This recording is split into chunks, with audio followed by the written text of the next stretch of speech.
Chapter 3. If he says it wrong, he might lose everything. Felix didn't always know how to stay quiet. He learned it. It started when he was 8. He still remembered the afternoon clearly, not because anything dramatic happened, but because nothing did. His mother was in the kitchen, back turned, stirring a pot that smelled like onions and tomatoes. The radio hummed softly. His father sat at the table, reading the newspaper, glasses slipping down his nose. Felix stood in the doorway, school bag still hanging off one shoulder. "Mom," he said. She didn't turn. I got picked for the school play. Silence. Not the bad kind. Just unresponsive. That's nice, she said eventually. Put your bag away. He lingered. They said I was good, he added. They said I read the lines really well. His father folded the paper. That won't pay bills, he said. Not unkindly, just firmly. Felix nodded. Okay. He went to his room and closed the door. That was the first time he learned something important. Excitement wasn't always welcome. Feelings weren't always useful. Words didn't always land where you hoped they would. So he began to measure them. By 10, he had mastered silence.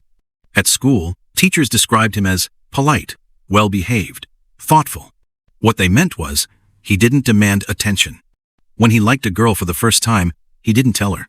He just sat next to her and shared his lunch. When his best friend moved away, he didn't cry. He just waved longer than necessary. Bucky met him around that time. She was loud in a gentle way. Not obnoxious, just present. "Why don't you talk much?" she asked him once, swinging her legs off a playground bench. Felix shrugged. I talk. No, she smiled. You respond. That made him laugh. She talked enough for both of them anyway. She filled spaces Felix didn't know how to. And without realizing it, he let her.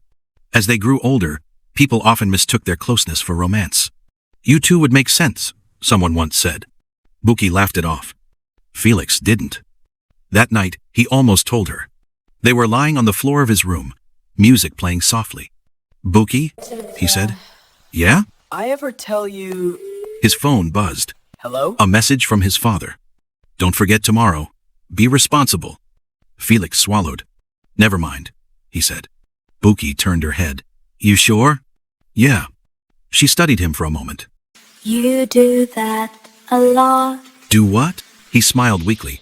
I don't know what you mean. She didn't push. That was Bucky's gift and her flaw. She respected silence, even when it cost her clarity.